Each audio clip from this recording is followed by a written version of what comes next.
চোখে ব্যথা তার সাথে আপনার মাথায় ব্যথা, বিষয়টা কিন্তু গুরুত্বের সাথে নেওয়া উচিত। সাধারণত দুইটা ক্ষেত্রে আমরা এই সমস্যাগুলো পাই যে একই সাথে চোখেও ব্যথা হচ্ছে, মাথা ব্যথা হচ্ছে। প্রথমত যে অসুখটার কথা আমরা বলবো সেটা হচ্ছে গ্লুকোমা। বাংলাদেশে প্রতি বছর গ্লুকোমার কারণে কিন্তু অনেক মানুষ অন্ধত্ব বরণ করে। এদের অশেষ দুর্ভোগ হয়, কিছুই দেখতে পায় না বা দেখলেও খুব ঝাপসা দেখে। এটা কিন্তু প্রতিরোধযোগ্য।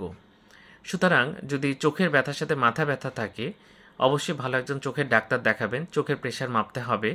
প্রেশার যদি বেশি থাকে ওষুধ শুরু করতে হবে। সেই ওষুধটা কতদিন চলবে সেটাও শুনে নেবেন, এবং যদি চলবে লেখা থাকে সেটা ডাক্তারের পরামর্শ ছাড়া দয়া করে নিজে নিজে বন্ধ করবেন না। এটা একটা বিষয়।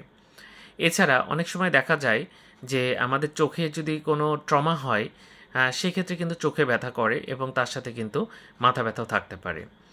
আবার যদি আমাদের রিফ্র্যাকশন, অর্থাৎ আমরা যে দেখি চোখে, সেই দেখার যদি কোনো ত্রুটি থাকে, সেক্ষেত্রে কিন্তু এরকম মাথা ব্যথা করতে পারে, অনেক সময় চোখেও ব্যথা করে। তো যাই হোক, এরকম যদি হয় দ্রুত চোখের ডাক্তার দেখাবেন, আপনি ভালো সমাধান পাবেন। ধন্যবাদ সবাইকে।